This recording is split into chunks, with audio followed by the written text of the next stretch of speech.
there, Jonathan here, and welcome to Learn to Playthrough, and welcome back to the playthrough of Mansions of Madness, 1st edition, Story 1, The Fall of House Lynch.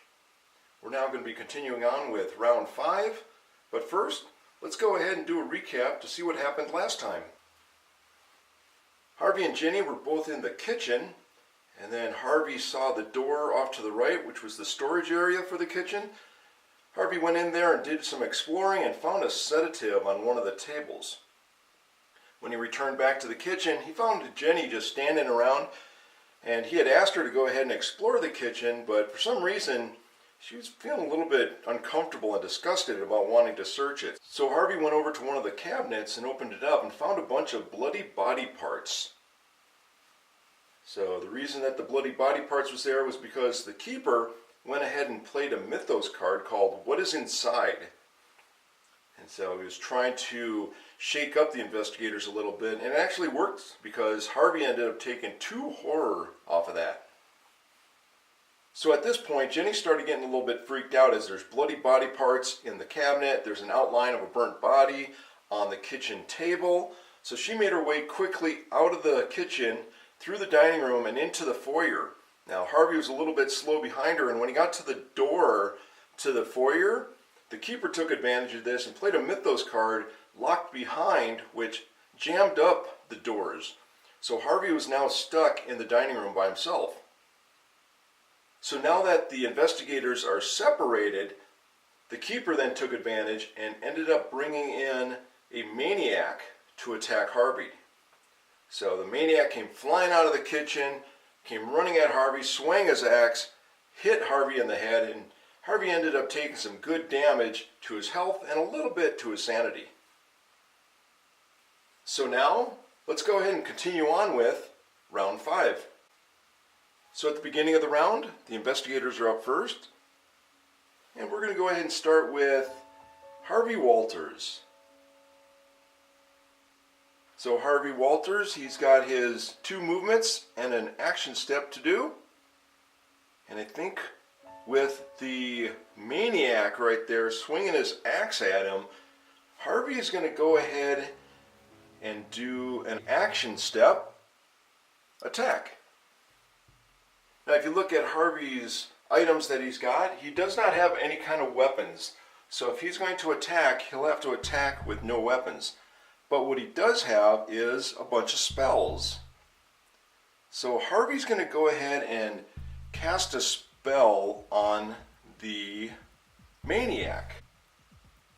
So for casting a spell, in the rules of play part of the rule book on page 16 is the section casting a spell.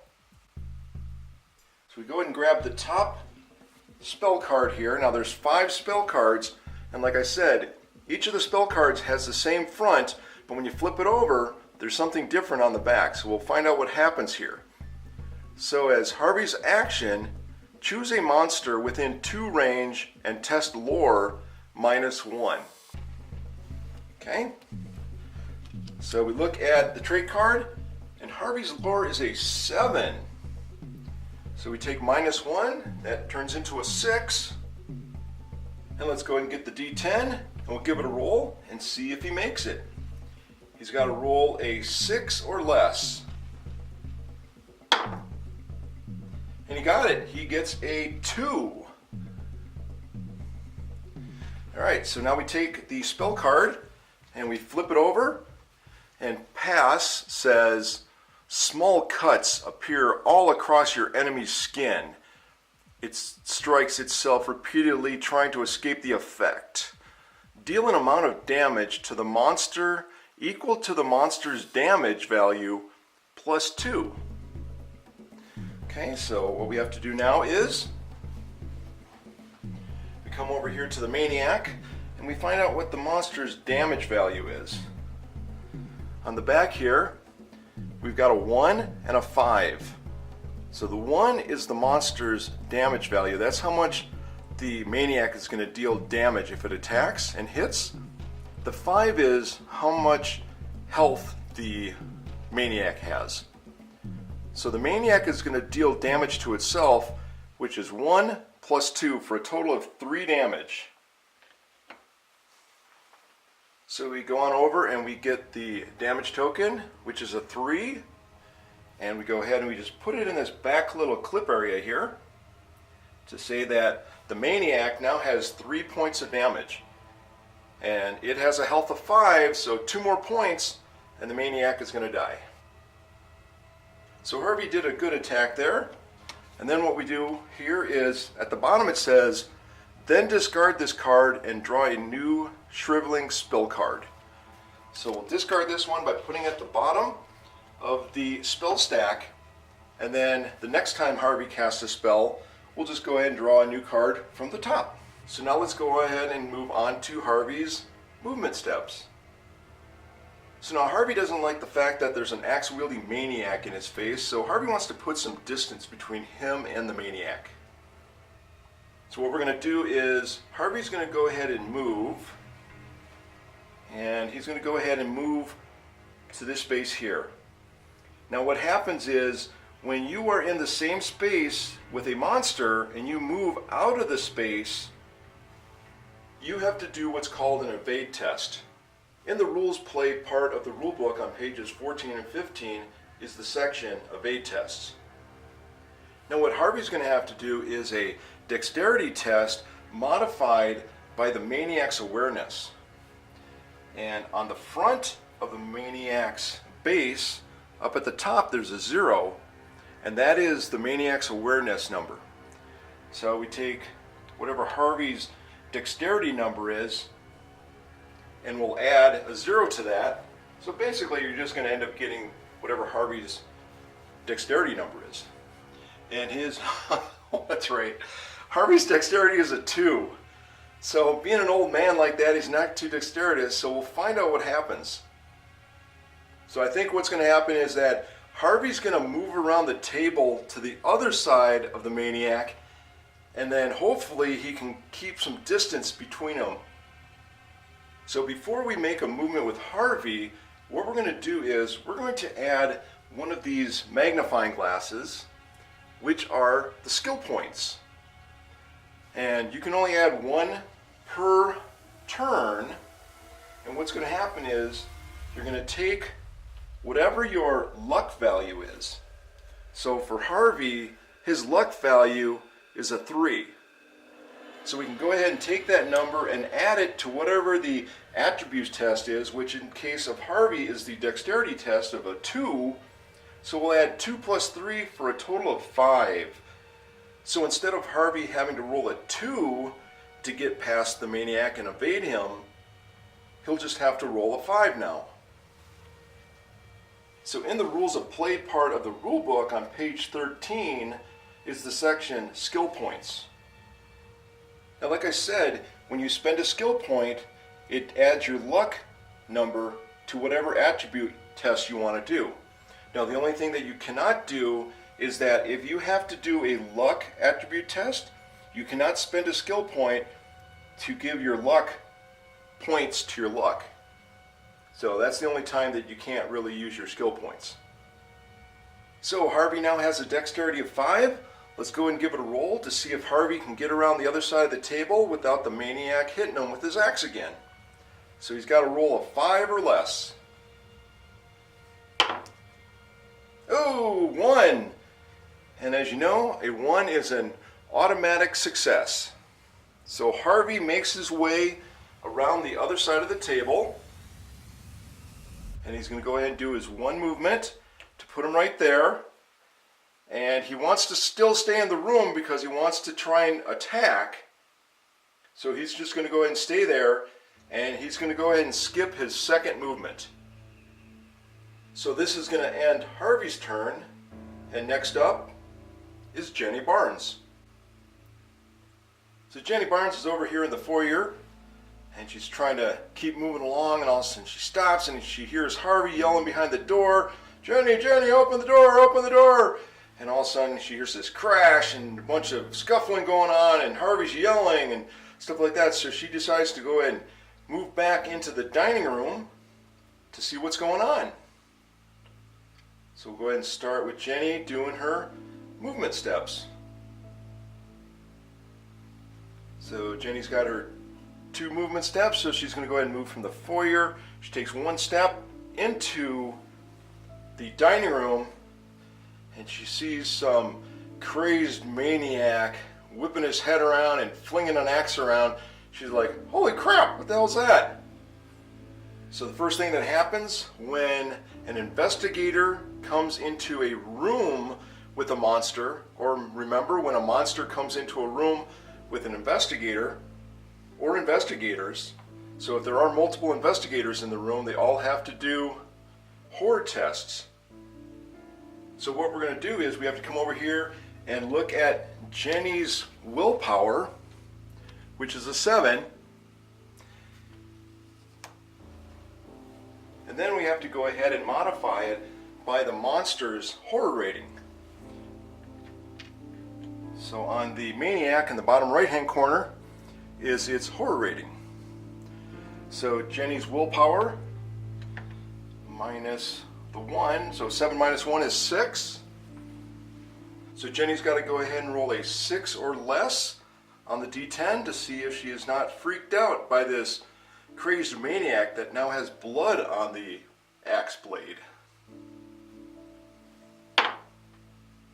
Oh, she just made it. Okay. So Jenny rolled a 6, so she's not that freaked out by the crazed maniac wielding his axe blade around. So she finishes her movement into the room, and then she's going to go ahead and now perform her action step. So remember what I said in the last video was that it's not necessarily just Jenny gets to have different movements between her movement steps and her action step, where it was like movement, movement, action, or movement, action, movement, or action, movement, movement, but it's any investigator can do that. So Jenny did her movement to get into the room, she passed her horror check, and she's like, I don't think so. So she reaches into her purse and she pulls out her double 45s. So as we look at Jenny's 45 automatics, they are a ranged weapon, and as an action, attack a monster within 2 range. If the monster is within 1 range, gain +2 marksmanship.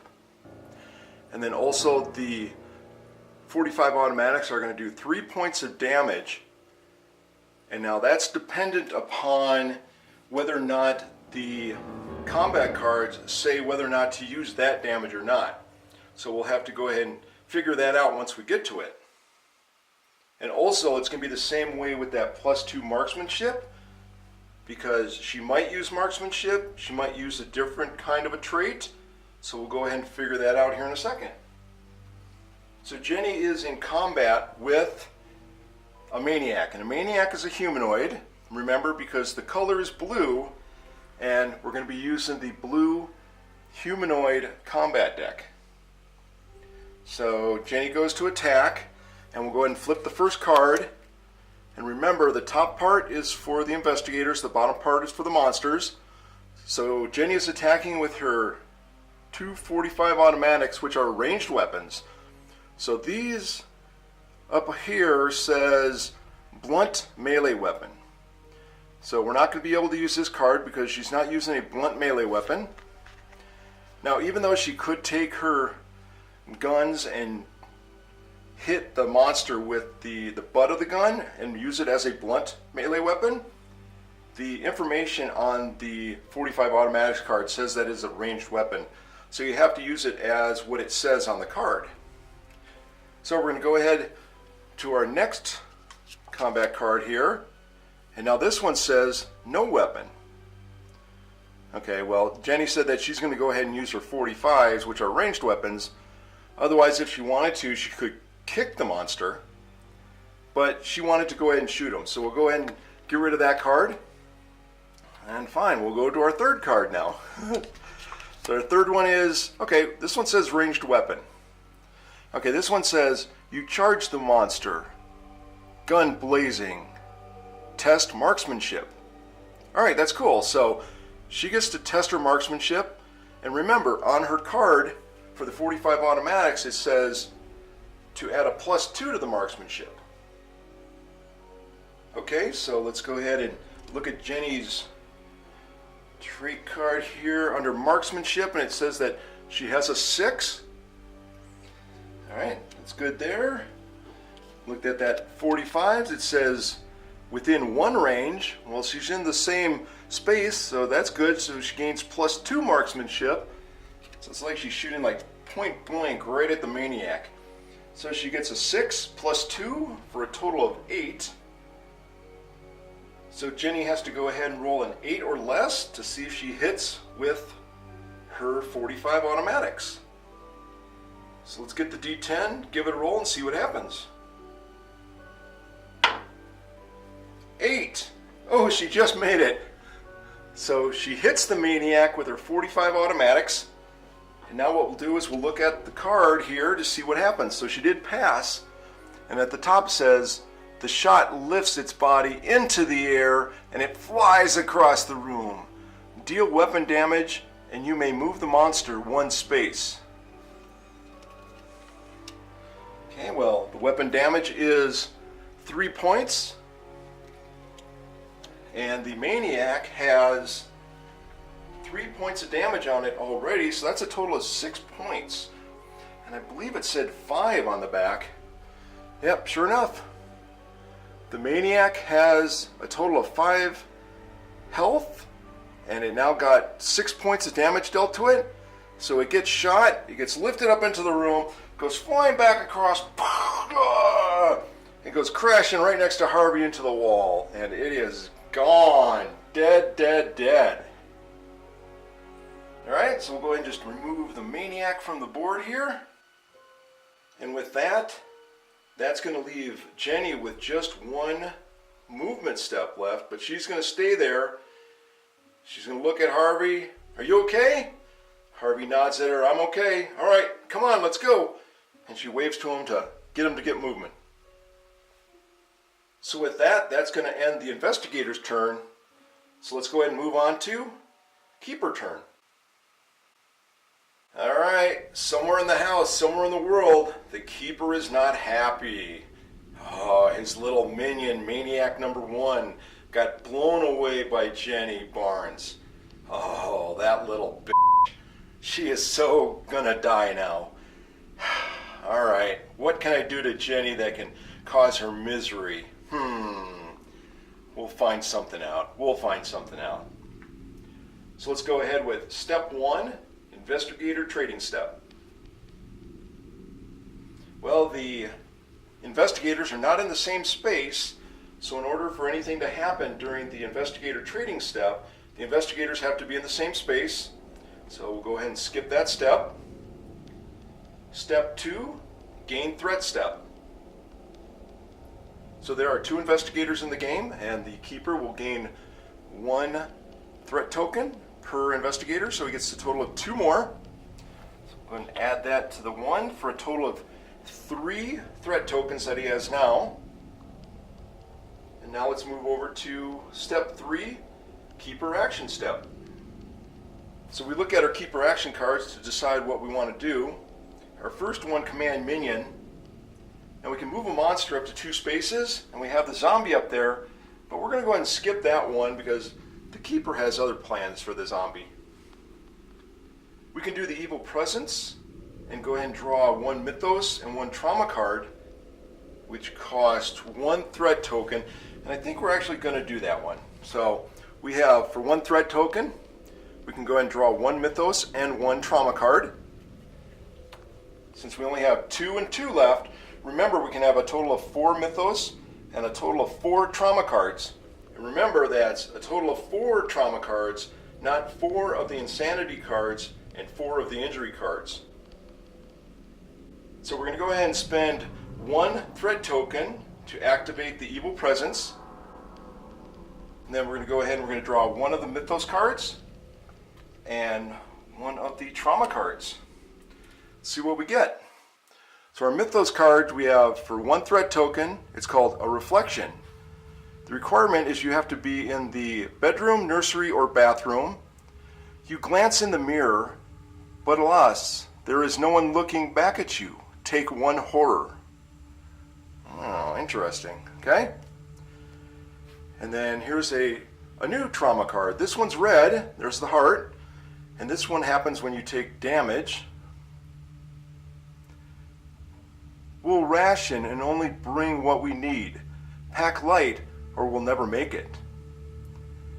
If you ever have more than one equipment card and one weapon card, you must drop the excess. And then remember, it's got a big number here, number 4, which means that when the investigator's number is that number for their health, then that's when you can play this trauma card. Okay, so we'll put them down in their areas right here. So at the moment, Harvey has 4 damage on his 6 health, so he has a total of 2 health.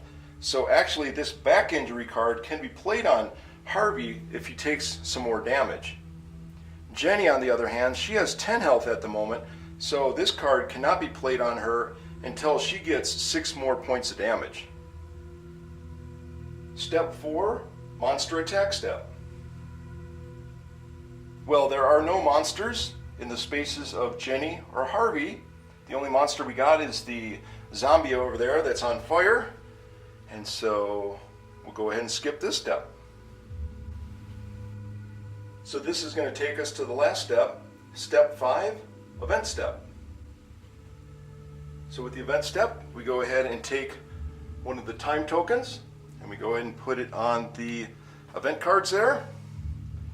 Remember, we have card number 2, and it's going to take a total of 4 of the time tokens. So we have 2, so we're halfway there. And with that, that's going to end the keeper turn.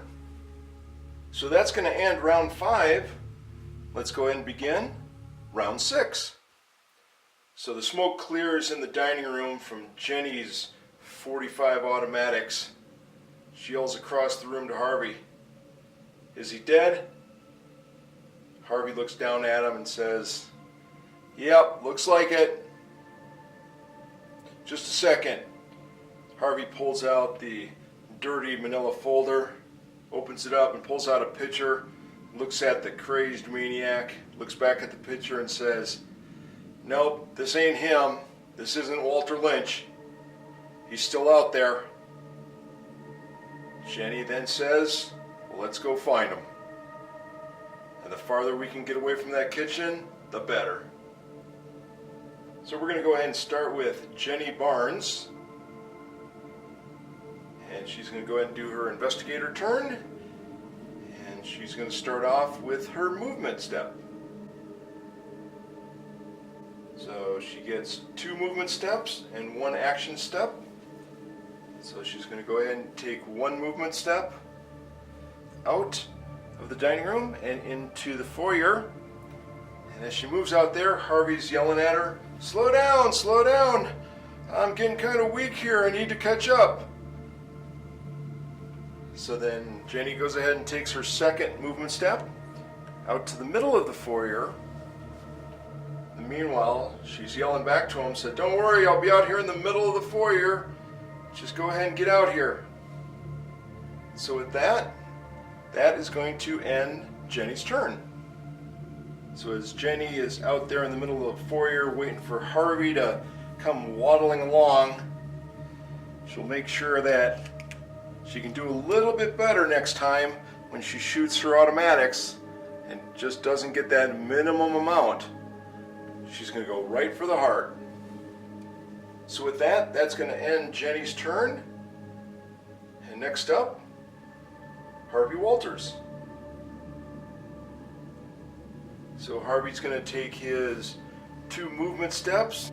So for the first movement step, he'll go ahead and just move from one space in the dining room to the other. And then from there, he'll take his 2nd movement step into the foyer. And then Harvey will go ahead and use his action step to run so that he can go ahead and get in the same space with Jenny. And with that, that'll end Harvey's turn. Next up, keeper turn. Step 1, investigator trading step. So our 2 investigators are in the same space, and during step 1 of the keeper turn, they're allowed to go ahead and trade any kind of items if they wish. but it looks like they don't really have any kind of items that the other one wants. So that will go ahead and end step 1. Step 2, gain threat step. So depending on how many investigators there are, the keeper will obtain a threat token of 1 per investigator. So there are 2 investigators, so the keeper is going to obtain 2 more threat tokens. We'll go ahead and put them with the other 2. So now the keeper has a total of 4 threat tokens. Step 3, keeper action step. Keeper's going to go ahead and look at his keeper action cards to see what he can do. We can do command minion. We do have the zombie that's up there, but it's still a little bit far away because we can only move the zombie up to 2 spaces. So we're going to skip that one. We can go ahead and do evil presence, where we can go ahead and get another mythos card and another trauma card, so we can max out at a total of 4 of each. We can go ahead and do take sample, but the zombie is too far away to really do anything with that one, so we'll skip that one. We got uncontrollable urges. That one's actually a possibility at the moment. But also we have maniac attack, and it takes 4 threat tokens to bring out a maniac, but the investigators are together in the same space, so we cannot bring out a maniac. But what's going to happen is I'm going to go ahead and pay the 2 threat tokens to use the uncontrollable urges. As an action, choose an investigator. You may then move him to an adjacent space. Well, I'm not going to do that. I'm going to choose an investigator, and I'm going to choose Harvey. I'm not going to move him to an adjacent space, but instead I'm going to force him to resolve an action from one of his spell, equipment, artifact, or tome cards. Put that there. We'll pay the 2 threat token costs, and this is what's going to happen. So as Harvey is walking up to Jenny, he starts getting a little bit cloudy-headed, and he starts looking at her, and he says, "Wow, Miss Barnes, you sure have a really nice tush there. I think someone needs to poke it. That's what I think I need to do. I think I need to poke that tush." So Harvey starts moving up closer to her. He says, how can I do this and get close to her? I know. I'll play the old weak, feeble old man card. So as he gets closer, he starts to wheeze and says, Jenny, I need your help. I'm too weak. I feel that I'm losing much blood, and I don't know what to do. So Jenny ends up turning around, and they come close to each other and brace each other in the arms so that Jenny can hold up Harvey.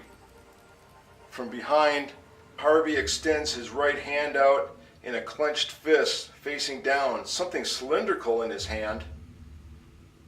He goes and turns it over to find out that it is the sedative syringe.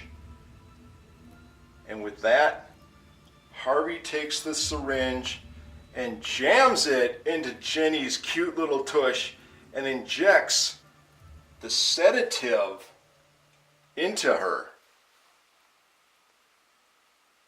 So as an action, we're going to discard this card to discard 1 trauma card from an investigator in your space.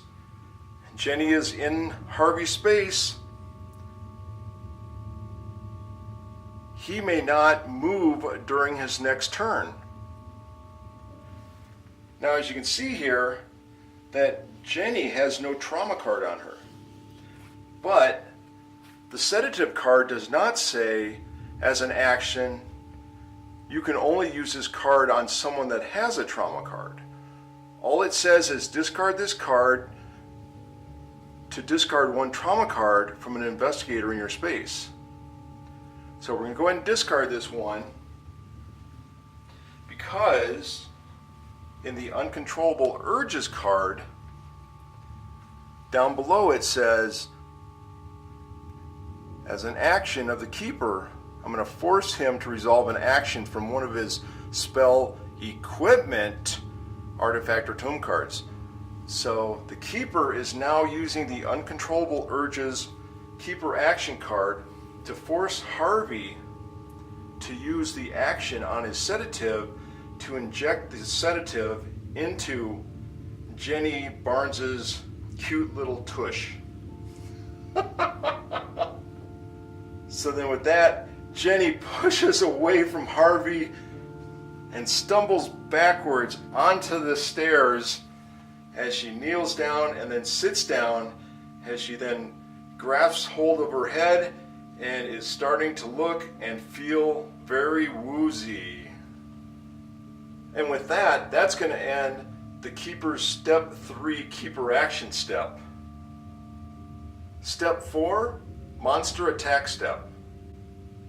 So the only monster we have on the board is the zombie, and of course the zombie is too far away to attack the investigators. Plus the Keeper did not use Command Minion on the zombie to get it to move. So with that, we can go ahead and skip this step, and we'll go down to our last step, Step 5, Event Step. So with the event step, we go ahead and we take a time token and we go ahead and put it on the event cards. So this is our number 2 card. It takes 4 of the time tokens. There are 3 time tokens on there at the moment. So then at the end of the next round, we'll have enough time tokens on there that we'll go ahead and we'll flip our second card to find out what's going to happen.